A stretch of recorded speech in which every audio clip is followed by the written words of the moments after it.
Hello, I'm Margot Politis. Welcome to Study English IELTS Preparation. Today we visit a zoo and we meet a man who designs natural-looking habitats for zoo animals to live in. We'll also talk about infinitive verbs and we'll listen out for some common conversation markers. But let's start by meeting Richard Rowe, a horticulturalist at Werribee Zoo in Victoria. Listen to Richard talk about his work at the zoo. My role is to create environments that allow animals to display natural behaviour and for visitors to see animals in areas which really do appear to be very natural. The skill of what we do is to create something which looks as though it's been here for a long time and looks very natural. Well, we originally look at where is it that the animal lives. So narrow it down to geography. Is it Africa, South America, wherever? Then look at the particular type of habitat. So is it riverine? Is it savanna? And then narrow it down even closer again. Often it's very, very difficult to get vegetation from the specific area that an animal comes from. With some plants, you know, they're already in the country, so you can take cuttings or collect seed. Botanic gardens are a great source for rare and unusual plants. The simplest form of the verb is the infinitive form. If you're using a dictionary to find the meaning of a verb, you'll need to know the infinitive form. It's the most basic form that's used for dictionary entries. Infinitives are generally used with the marker to. They can be used in many different ways. Here's Richard describing his job. My role is to create environments that allow animals to display natural behaviour and for visitors to see animals in areas which really do appear to be very natural. Richard says to create, to display, to see, to be. These infinitives all function in different ways. Richard says, my role is to create environments. He also says, the skill is to create something. In both examples, the infinitive is a complement following the main verb. Take a look at this sentence. Before the IELTS test, the important thing is to get plenty of rest. Here, the infinitive to get is a complement following the main verb is. Let's look at another use of infinitives. Richard says, the areas appear to be very natural. In English, there is a set of verbs that can be followed by infinitives. Appear is one example. Other examples are afford. I can't afford to go to university. Begin. I can't begin to explain how sorry I am. Expect. I expect to get my visa next week.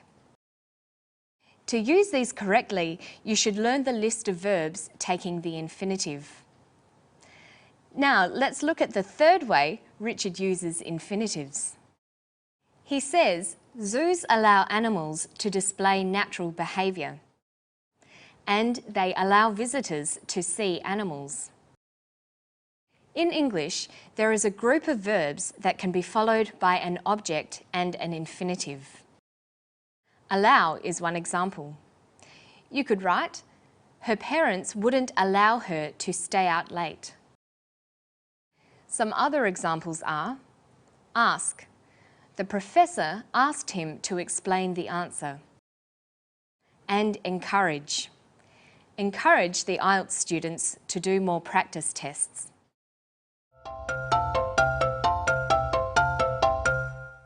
Here's a quick exercise for practicing infinitives. Here is a list of verbs. We have join, look, submit, edit, lend, and buy. I'm going to show you a sentence with one missing verb.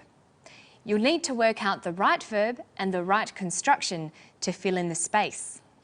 Let's start with an easy one. I forgot some bread. Do you know which verb will fill the gap?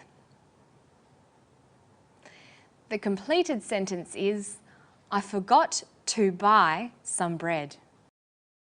Here's another one. We're going out for dinner. Would you like us? We're going out for dinner. Would you like to join us? How about this one? The teacher reminded the students their assignments on time. The teacher reminded the students to submit their assignments on time.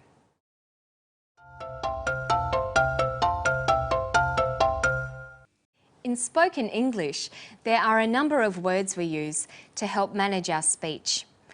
These words make it easier to keep our speech fluent. They are called conversation management markers, but we often just call them fillers. Listen to Richard again. This time he's talking about how he designs a habitat for a specific animal in his zoo. My role is to create environments that allow animals to display natural behaviour and for visitors to see animals in areas which really do appear to be very natural. The skill of what we do is to create something which looks as though it's been here for a long time and looks very natural. Well, we originally look at where is it that the animal is. So narrow it down to geography. Is it Africa, South America, wherever? Then look at the particular type of habitat. So is it riverine? Is it savanna? And then narrow it down even closer again. Often it's very, very difficult to get vegetation from the specific area that an animal comes from.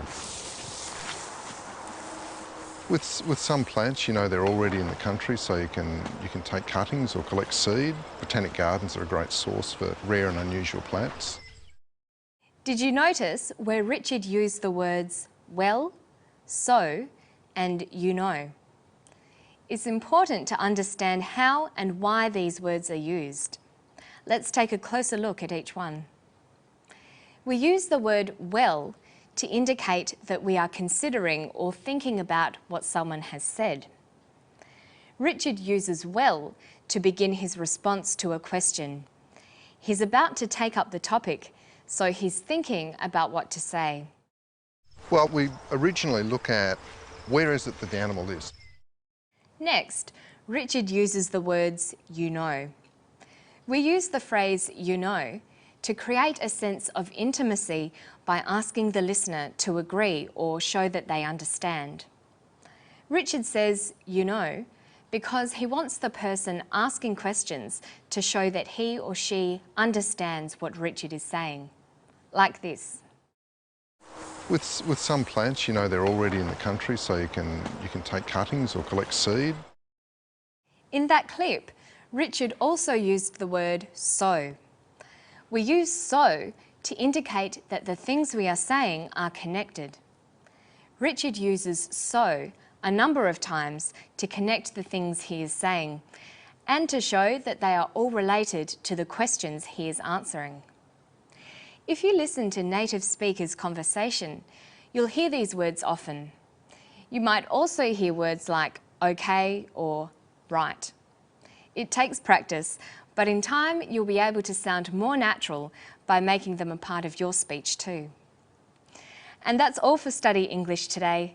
We've looked at using infinitives.